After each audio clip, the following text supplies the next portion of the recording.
Welcome to the Federal Retirement Podcast. My name is David Rates from Benchmark Financial Group, and every month we discuss important topics regarding the retirement planning process for federal employees. This Lunch and Learn series is an interactive discussion where individuals can ask questions. To join these discussions live, you can register by joining our email list at bfgkc.com. Additionally, if you're looking for assistance to get your retirement on the right track, set up an appointment with us today. You can schedule an appointment online by visiting our website, bfgkc.com, or email me directly at david.rates@bfgkc.com. The contact information is also listed in the description. By setting up a complimentary consultation, we can review your financial situation and develop a plan to meet your financial goals. We hope you enjoy this topic and hope to connect with you soon. Welcome to Benchmark's webinar. My name is Patty Riley. I assist David and Gary Rates. For those of you that are new to our webinar, we do this once a month. Typically, it's the third Thursday. Questions are welcome. Feel free to type them in the chat box or unmute and ask.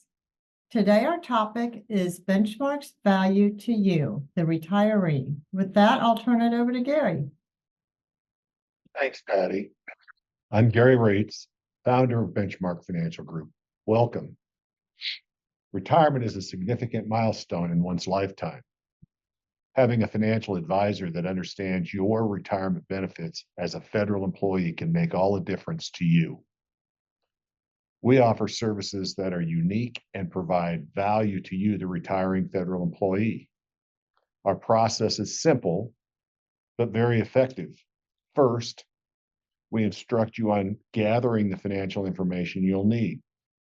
Second, helping you determine your long-term goals. And then third, helping you maximize your retirement benefits. And finally, put the information into your retirement plan. So as we move through the process, we enjoy building relationships with you, the clients. So to begin that process today, I'd like to introduce the president of Benchmark Financial Group of Kansas City, David Rates. David? Well, thanks for tuning in, everyone.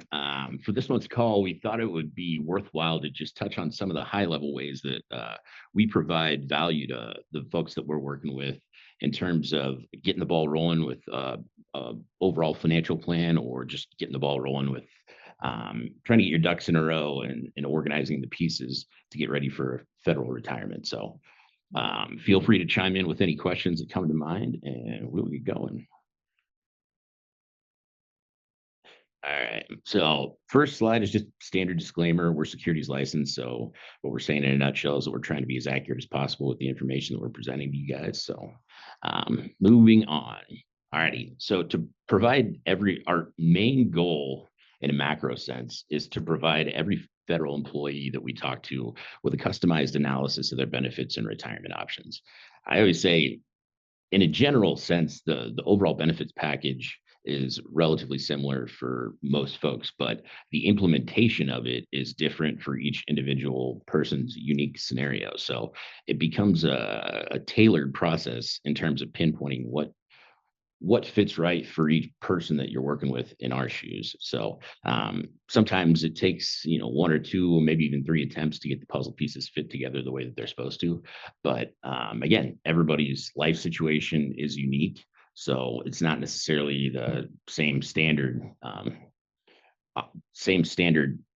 setup for each person in going into the planning process. So we thought it'd be important to touch on some of the main pieces of identifying info to gather when you're thinking about getting your ducks in a row for organizing benefits and just coordinating everything in terms of putting together a retirement plan. So there's a few key main pieces of identifying info to keep in the back of your mind when you're going through this process. One of the most important pieces of the pie, we always ask folks that we're talking to provide us just a recent leave-in earnings statement. And one of the main reasons that we do that is to double check on things like service computation dates. But one of the most important variables of the leave-in earnings statement is the deductions section. So the closer and closer the folks that we're working with get to the point of retirement, we always run what we call a net monthly income comparison. So it can be a little confusing if you're just looking at some of the estimates that you get for retirement from like HR maybe, or just the estimates in general. Oftentimes they'll just pinpoint for you a number for your gross pension amount, and then they'll put a projection together for subtracting out like a potentially a surviving spouse benefit, some taxes. But the one thing to keep in mind about those estimates is you're looking at 1/3 of the pie, not necessarily the entire pie. And when you're trying to put together a coherent plan, you always want to take a look at the entire pie. And one of the important variables is taking into account the stuff that you're paying for as an active employee relative to the deductions that go away at the point of being a retiree. So it's an important variable because it's easy to forget. There's a lot of stuff you pay for while you're working full time that isn't necessarily an expense when you get to the point of being a retiree. So things like TSP contributions, Medicare tax, Social Security tax, FERS retirement contributions, a lot of that stuff adds up in the background. So when you're looking at those estimates, it can be a little scary because if you're just looking at the pension number, you'll see that the gross amount is lower than what you're bringing in while you're working full time, on a gross basis. But then when you take into account, well, there's not going to be nearly as many deductions coming out when I'm a retiree. Oftentimes the net is a lot closer than people think it is. And then just other things like, double checking what you're putting in for TSP contributions. Service computation date is always an important one to double check because there's a difference between the service computation date for leave and what they call a service computation date for retirement purposes. So the leave comp date is kind of like a catch-all for every piece of creditable time that you have as a federal employee, whereas the retirement computation date takes into account the years of service they're using to calculate your pension benefit. So, so in addition to the leave and earnings statement or pay stub, it's always important, if possible, to get just a recent retirement estimate. So when you're going into the planning process, nowadays there's a few different resources that you can use to get estimates. So in a nutshell, any type of estimate that you can track down is always a helpful piece of info to have. Some of them go into a little bit more detail about your service record, others not so much. But again, in a nutshell, it's always important to track down this piece of information. And sometimes it kind of depends on if you have an HR person that you can get in contact with easily. But I know that like in recent years, they've added a few different components like the GRB platform where you can run estimates on your own, which is a fantastic tool because you don't have lag time of trying to communicate with an HR person, waiting for them to crunch the numbers, waiting for them to get the estimate back to you. So again, pay stub is important. Any type of estimate that you can get, also a very important piece of the pie in terms of identifying information. Because in our world, the more accurate the information is that we can get from you in terms of identifying information, the more accurate we can be with the plan that we're putting together for folks that we're working with in terms of retirement planning and investments strategies. So one of the additional important pieces of the pie in terms of identifying information, just keeping an eye on TSP. And if you know off the top of your head which funds that you're invested in, that's always ideal. If not, we always try to emphasize to folks getting in the habit of, and I just say don't lay awake freaking out about it on a daily basis, but every couple months, so like on a quarterly basis, taking a look at the statement, taking a look at the funds you're invested in relative to what's going on in the marketplace. And if you got questions about what's going on in the marketplace, we spend a lot of time reviewing that piece of the pie with folks in terms of planning process. So oftentimes people want to call and bounce ideas off of us in terms of what's causing market variability and what might be things on the horizon that might cause the market variability into the future. So again, TSP, always important. Stay on top of money that you're putting in, knowing what Uncle Sam's matching you, how it's invested, whether or not you got loan balances going into the home stretch retirement, things like that. So, and then one of the additional important pieces of the pie is just taking a look at Social Security. If you haven't taken a look at a Social Security statement in a while, it's always important to make sure that everything's A-OK with Social Security and there aren't any unpleasant surprises in terms of the information that they have on their end. So just double checking that piece of the pie, getting an idea of the benefits payable at 62, which is when you're first eligible to turn on Social Security, or if you're in a boat where you can retire from the government and you're eligible for the FERS retirement supplement. You always want to know, as accurate as possible, what that income stream is going to be bringing in relative to when it starts, when it stops, and just some of the caveats tied to that. So the FERS supplement and Social Security are two separate payments, but they work pretty similar to each other. A lot of the rules mirror each other for those pieces of the pie, but they're two distinctly separate benefits. So, and then in addition to the stuff that we touched on, within the last few slides, other information that is always helpful to get would be information on any investment accounts earmarked for retirement income. So things like you might have accumulated outside of your federal benefits, so like traditional IRAs, Roth IRAs, old 401ks. Sometimes people have additional pension income over and above their first pension. So if you spent some time working for the state and you have a state pension or military pension or pension tied to time working in the private sector, those are always important pieces of the pie to know when you can turn that income stream on and the variables of what impacts the payment amount, what the survivor benefits are, things like that. Insurance, in addition to those two pieces, is always important. So over the years, if you've accumulated term policies, old whole life insurance policies, universal life insurance, any sort of outside private insurance policy over and above the federal stuff is an important piece of identifying information to have. So moving on. So in terms of building a plan, there are a few things that you want to keep in mind, and a few things that we talk about with the folks that we're working with in terms of planning process. So benchmark financial. How do we, what are some of the macro ways that we add value for the people that we're working with? So FERS retirement benefits coordination is always a big piece of the pie. So when you're going into the process of planning, you're going to have choices that you're going to have to make about several pieces of the overall benefits package. So you got this first pension, so you want to have a relatively accurate idea of what that income stream is going to pay you. But if you're in a spot where you need to make a decision on a surviving spouse benefit, you always want to know, what's that surviving spouse benefit going to pay? How much is it going to cost? Things like that.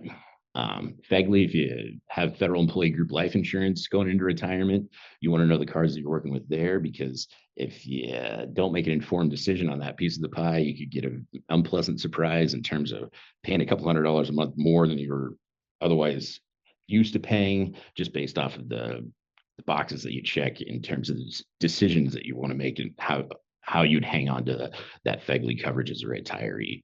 TSP IRA distribution strategies are always an important piece of the pie. You spend all these years accumulating as much as possible in TSP, and then eventually you get to the point where you're sitting there saying, okay, well, how do I use this money? So we spend a lot of time mapping out distribution strategies in terms of building an overall plan for folks. And like we said a second ago, if you're lucky enough to be in a spot where you can qualify for the FERS retirement supplement, you want to know what that income stream is looking like relative to Social Security, and just some of the main pieces of the pie tied to that FERS supplement. So in addition to coordinating the federal benefits for the folks that are clients of ours, we spend a lot of time assisting them in terms of navigating the overall retirement process. So over the years, we spent a lot of time working with folks in terms of getting the I's dotted and the T's crossed, right, in terms of paperwork for retirement. So SF 3107 would be the big FERS retirement application. SF 2818, that's a form that you fill out to give OPM instructions on what you want to do with your federal life insurance as a retiree. Federal tax withholding, state tax withholding. We spent a lot of time over the years helping folks navigate through that stack of forms, and it's becoming a useful and value-added component to what we do in terms of planning. In addition to those pieces, like I said a second ago, mapping out a distribution strategy for this money that you've been saving in TSP. But sometimes it can become a particular in terms of pinpointing the amounts that you want to have um, spinning off income. So oftentimes people will take one TSP and subdivide it into 2 or 3 different accounts that are all earmarked to do different things at different times.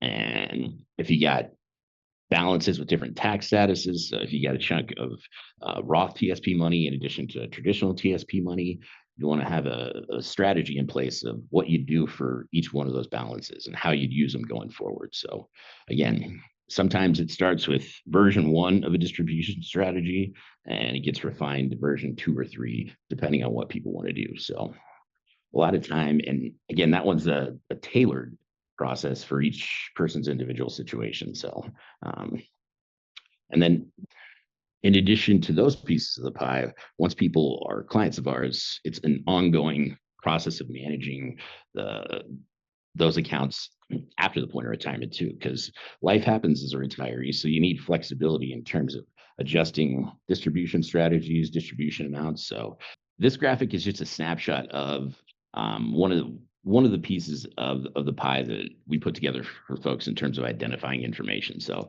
you want to have an idea of what your pension's going to pay you, especially after you take into account any survivor benefits that you'd have to pay for. You want to know what your net take home is going to be after you account for paying for that. You want to have an idea of the distribution strategy. So again, like I was saying a second ago, the distribution strategy on TSP funds, it's a tailored fit for everybody's individual situation. In a macro sense, oftentimes people will take one TSP and subdivide it into maybe 2 or 3 different accounts that are all earmarked to do different things at different times. And the magic to that one usually boils down to pinpointing an amount that folks want to have for monthly income. And we usually try and target an amount that gets you to a spot where you're not down a noticeable clip in terms of the net monthly income that you used to living on, but you still have money that's invested in growing, but earmarked for emergency or opportunity withdrawals. So in a broad overall sense, oftentimes that TSP strategy boils down to, like I said a second ago, pinpointing an income amount and making sure you got enough for liquid withdrawals, just because life happens and emergencies and opportunities crop up, which are usually house, car, medical, vacation. There's a few others on that list too, but those tend to be the main ones. And then the supplemental piece, if you're lucky enough to be in a spot where you can retire and you get that first supplement relative to Social Security, you always want to know, what's coming down the pipe with that. So what's the first supplement going to pay me relative to what's the benefit that's that I'm eligible to turn on from Social Security at 62 or sometime later than that, depending on when you decide to turn on Social Security. And you also want to know, there's a few rules tied to that supplement and Social Security too. So you can't go out and make an unlimited amount of money. So there's an earnings test that's applied, which we'll touch on here in a second too. So, and then FEGLI too. You want to know, what are the premiums going to be and relative to the choices that you make. So with FEGLI, you want to know the cards that you're working with, because if you don't make an informed decision about FEGLI as a retiree, you could end up paying a couple $100 a month more than you'd otherwise been used to paying, just based off of the box that you check in terms of retirement paperwork and what you want to go with for those options on the federal employee group life insurance. So again, spend a lot of time focusing on that.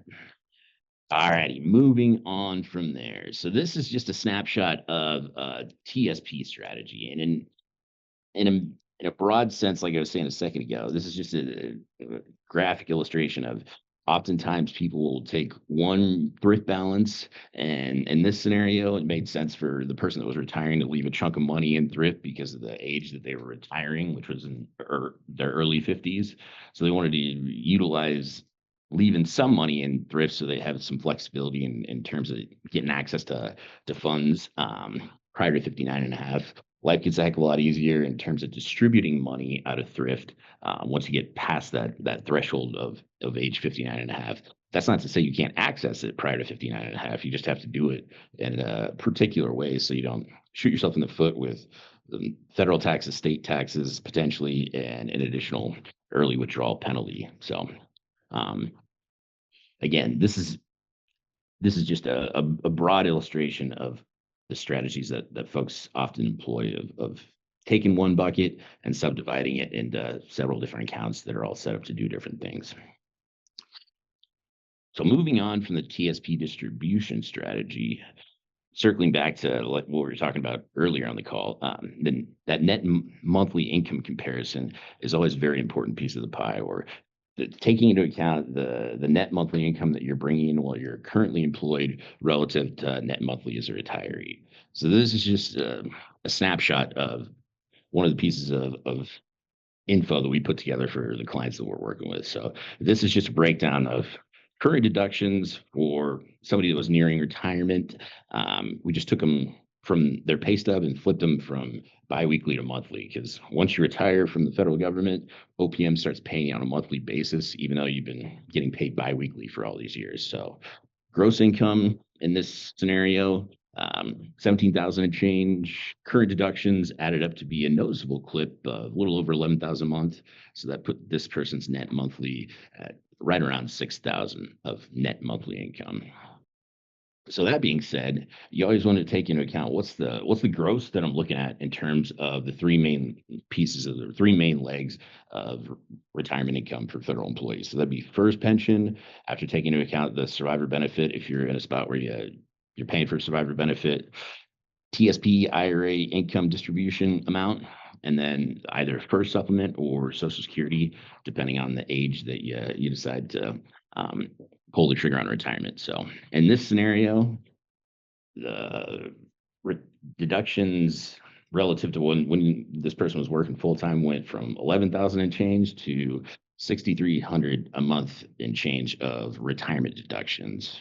Gross monthly income was a little over 10,500, so that put their net at 41, almost $4,200.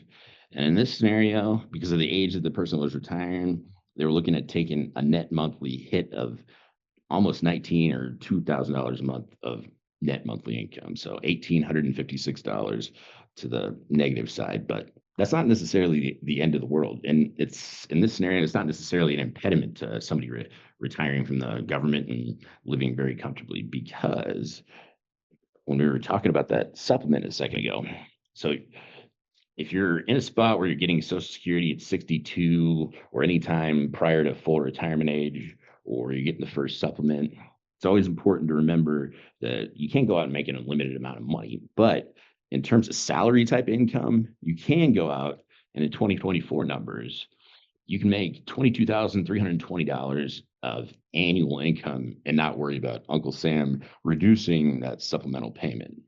So when folks are in this zone of looking at potentially a decrease in terms of their net monthly income, you always want to take that into account relative to the fact that you can go out and make $22,320 of gross annual income, or an additional $1,860 a month, and not worry about your supplement getting reduced. So when you're down $1,856 a month and you can go add back $1,860 a month, oftentimes that's a valuable piece of information for folks to have, because the net effect is a lot of times they'll retire from the federal government and then go work, maybe 2 or 3 days a week doing something, make some amount lower than 22,320, and be in a spot where they're not taking a hit in terms of what they're used to living on, but they don't have to worry about the day-to-day grind, and they can work a couple of days a week at their leisure.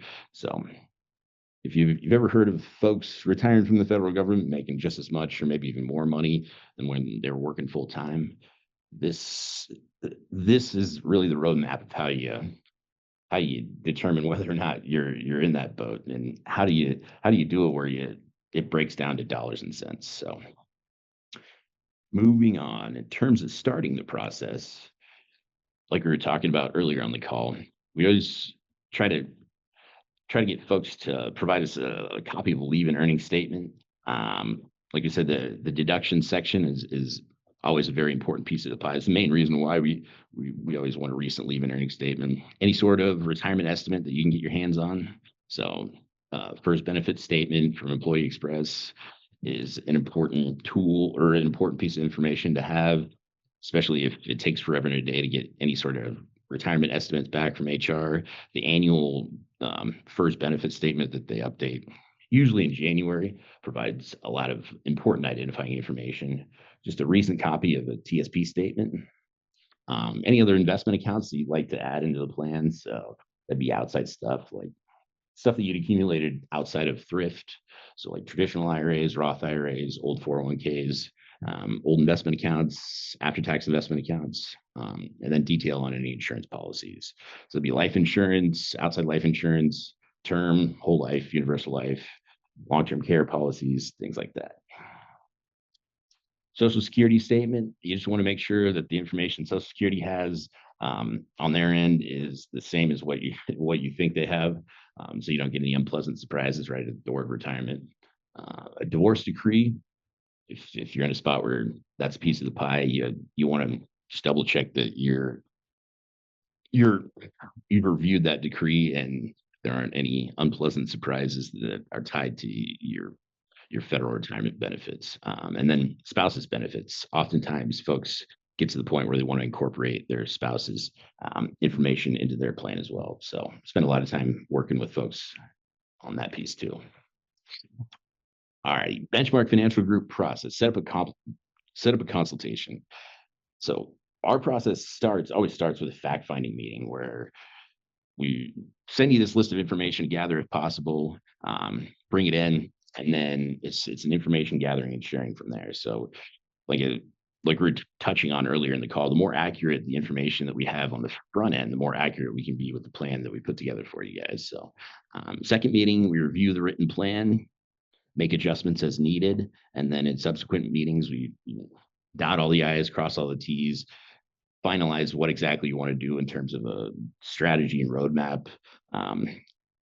get to the point of implementing that, and then make refinements from there. So the relationship that we have with clients doesn't necessarily stop at the point of retirement. So it's an ongoing relationship after the point of retirement, and it's a refining process based off of things changing in their lives and adjustments that need to be made to their overall plan. So how about any questions, Patty? Yes, there was one earlier in the presentation. You touched on it, but you may have something to add. I'm already a client. I was recently calculating my retirement, and I was curious of what percentage of our TSP we should take annually. That one, it's not quite as easy to put like a standard answer on that one because everybody's distribution strategy is unique to their individual situation. So if you're in a spot, let's say you got several sources of pension income that are going to kick on and you're like early to mid 60s, or you've got a noticeable pay bump when you are in a spot where your supplemental payment's going to stop and you have the option to turn on Social Security at 62. Realistically, I mean, sometimes people are in a spot where just switching from getting the supplement to turning on Social Security at 62 is a difference of like anywhere from $500 to $1,000 a month. Just the auto switch of turning one benefit on and stopping the other benefit. Because Social Security takes into account your entire working history. The first supplement just takes into account your first service. So sometimes people are in the boat where they'll distribute a little bit more on the front end of their retirement years and then dial those withdrawal amounts back based off of other benefits that start to kick in as they move forward down the road of retirement. So, and some people want to live on a maximum amount of monthly income with not quite as much squirreled away for liquid growth.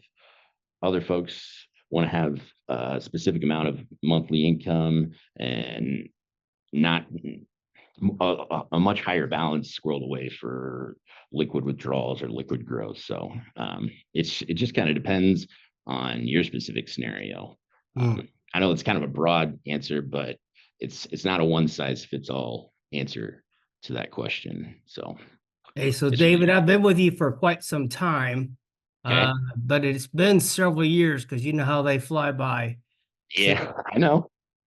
Since I've been there. And I'm about 3.5 years out. So should I come in for another just for a checkup or? Definitely, That was definitely. actually my question is like, I get these, social security statements, I get all that. And so I Yeah. like just kind of like check it up on myself, and, so that's what I was curious about. Well, it's important to come in even if you're 3 years out, because a lot of times, when we ran the numbers several years ago, things change. Like, we'll make conservative estimates on what your high three is going to be at the point of retirement, but depending on the difference between when we ran it and when you're planning to retire, you get pay increases, step increases, just things like that. Or we always try to be conservative on estimates of what TSP is going to grow to into the future. But if you're lucky enough to be in a spot where your TSP growth was over and above the number that we were projecting, then the the reality of that situation is it's going to spin off a higher dollars and cents number than we were planning on when we first sat down and went through everything. So, um, The first thing I'd say is 3 years is going to go by real quickly, whether you believe that or not. When you're in that, we see that all the time. Secondly, the information we have might need to be adjusted because of your life, what's happened in your life or what's going on with your life.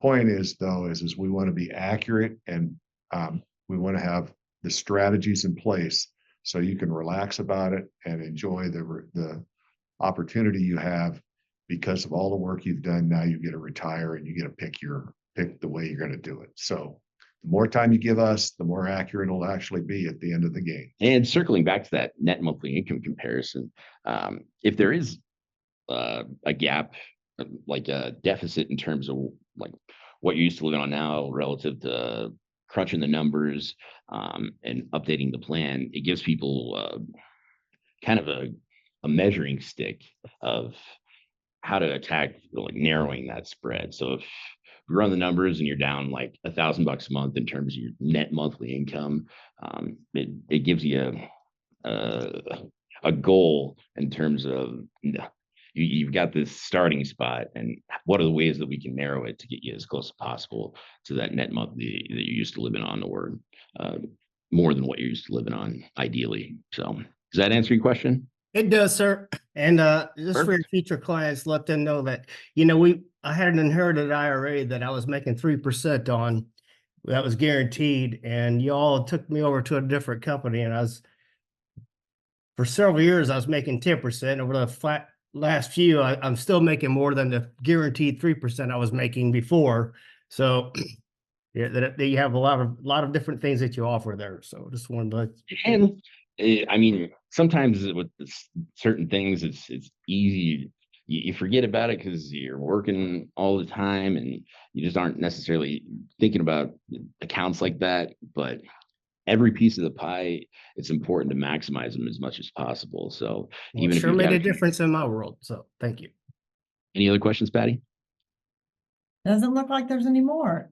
And as an FYI, David and Gary are available to do in-person seminars at your agency. If you're interested, let us know. Do you have anything else, David?